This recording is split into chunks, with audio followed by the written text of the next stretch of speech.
Alright, welcome to the Arifs. We're about to dive into one of history's most fascinating, most recognized, and yet honestly, most profoundly misunderstood objects ever created. I am absolutely thrilled to guide you through this, because the story we're unraveling today, it's got it all. We're talking ancient psychological warfare, mystical river trials, and the literal foundation of the modern courtroom. Today, we're unmasking the true blueprint of justice, Hammurabi's Code. So let's start with a quick thought experiment. Picture this, it's 1800 BC. We're in Mesopotamia, right between the Tigris and Euphrates rivers, and human civilization is, frankly, teetering on the absolute brink of collapse. There are no police, there are no courts. If someone cheats you in a trade or, blinds your eye, you can't exactly dial up a judge.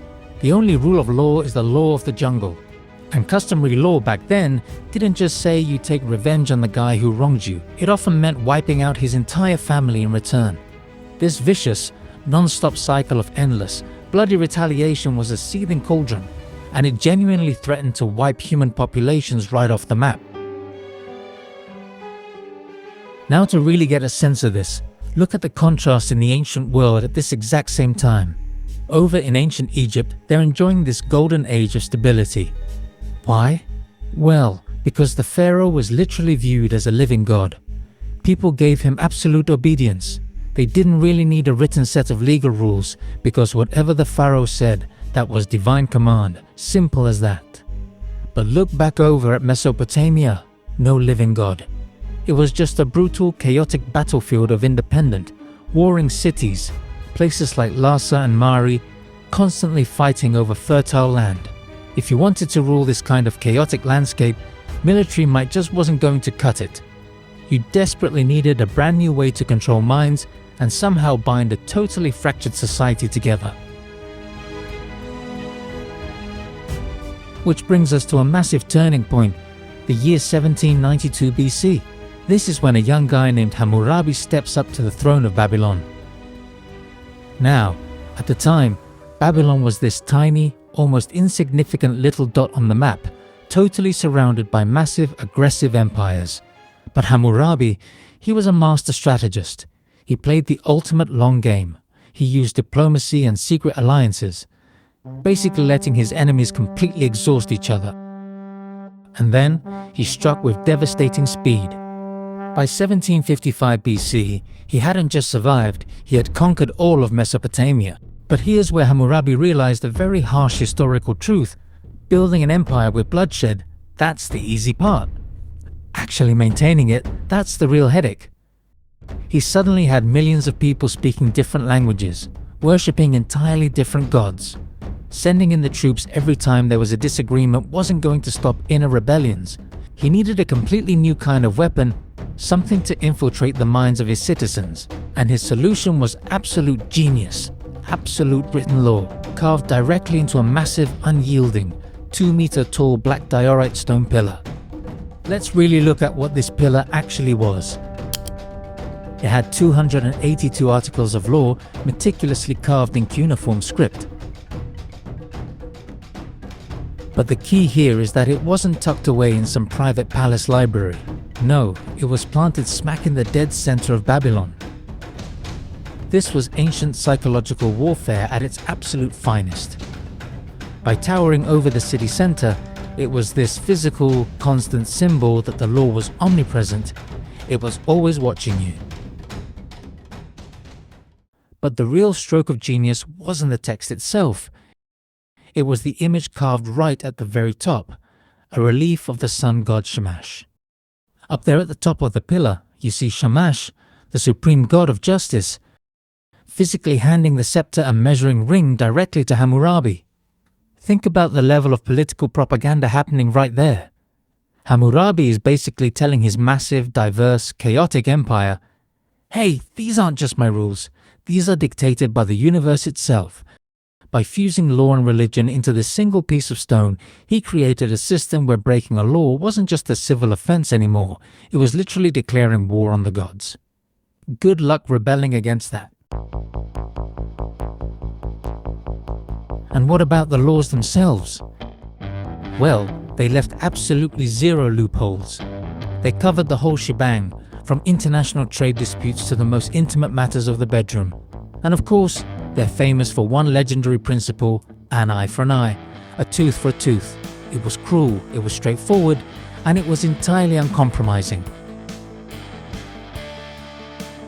For instance, they had extreme safety standards. If a contractor built a house and he did a shoddy job and the house collapsed and killed the homeowner's child, you didn't just pay a fine, the contractor's own child was executed. But here is where the popular myth about Hammurabi's code really starts to fall apart. We're often taught that this code was all about equal justice. That equality was a total illusion. As you can see, the law was actually this brutal tool of social control that sliced society into very rigid castes. Let's break it down. If an elite noble blinded another noble, boom, an eye for an eye. But if that same noble blinded a free commoner, suddenly criminal law becomes just a business transaction. You just pay a fine of 1 silver mina. And the darkest part? If a noble blinded an enslaved person, the law didn't even view the victim as human. The noble just had to pay half the slave's market value to the owner, exactly like you'd replace a broken wheel on a cart. The code was structurally designed to protect the elite. Okay, so that handles the physical crimes and the property disputes. But what about the stuff you can't see, the invisible world? Ancient Babylonians lived in absolute terror of demons, evil spirits, and sorcerers. They firmly believed that black magic could ruin a crop or make a child sick. Hammurabi knew this was a huge collective fear, so he tackled it right out of the gate in Article 2 of his code. But think about it. How on earth does a human judge use logic to prosecute a mystical curse when there's literally zero physical evidence? Well, when human evidence failed, Hammurabi just outsourced the verdict to the universe itself. Enter the terrifying trial by river. Here's how it worked. The accused is forced to jump straight into the deadly, swirling currents of the Euphrates River. I am innocent! May the gods save me! If they drown, well, the river god has spoken, they're guilty, and the accuser gets to take all their property. But if they somehow fight the current and manage to float, they are deemed completely innocent. And here's the kicker. The accuser is immediately executed right on the spot for false slander, and the survivor gets to keep their assets. Talk about a literal sink or swim justice system.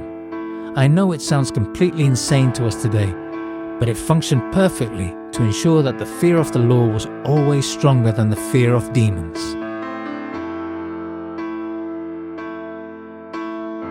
Whether we're talking about those physical punishments or the wild river trials, it all stems from one core legal philosophy: Lex Talionis, the law of retaliation.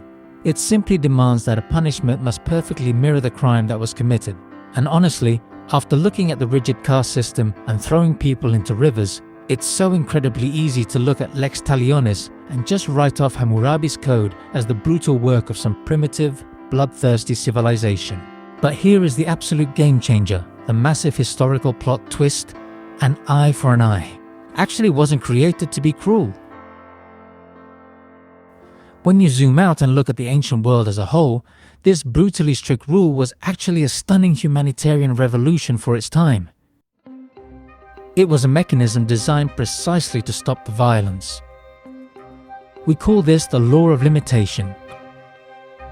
Remember that seething cauldron of Mesopotamia we talked about earlier, where a broken arm meant a neighboring clan would come over, burn down your house, and slaughter your entire family? Hammurabi drew a massive line in the sand. By declaring an eye for an eye, what he was really shouting was, stop. You can take an eye and only an eye, no more. You can't touch his house, you can't touch his family. For the very first time in human history, a central power stepped in and finally broke the chain of boundless runaway revenge.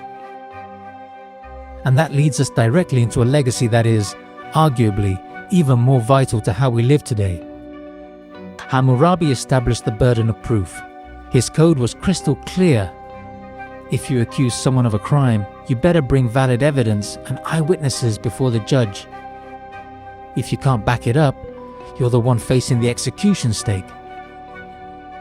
With just that one rule, Hammurabi single-handedly destroyed the ancient toxic habit of ruining your enemies through baseless rumors and slander. He completely flipped the script. You didn't have to prove yourself innocent anymore. The burden was entirely on the person accusing you. That right there is the absolute bedrock of the modern presumption of innocence. Now, the physical journey of this black stone is almost as epic as the laws carved into it. Hammurabi took power in 1792 BC, but, time is the enemy of every empire.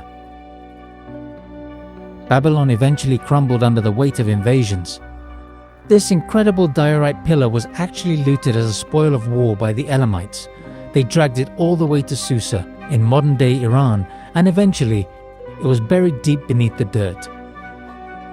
For over 3,000 years, the world's oldest law code sat in absolute darkness, totally forgotten by humanity. Until the winter of 1901, when a team of French archaeologists struck something hard in the earth. Today, after thousands of years lost to history, it stands proudly on display in the Louvre in Paris. And this brings us to exactly why this explainer matters to you and me right now. The Babylonian Empire is long gone. It's just dust. Their gods are just names we read in textbooks, but the ideas etched into that ancient diorite, they absolutely refuse to die. Every single time a gavel bangs in a clean, air-conditioned courtroom today, every time we demand that a punishment must fit the crime, and every single time we insist on the absolute necessity of evidence, we are directly echoing the mind of a Mesopotamian king who lived 4,000 years ago. So, I want to leave you with this final thought. Hammurabi's code was deeply, deeply flawed. It was completely biased, it protected the elite, and it treated enslaved people like farm tools. It relied on terrifying, mystical river trials.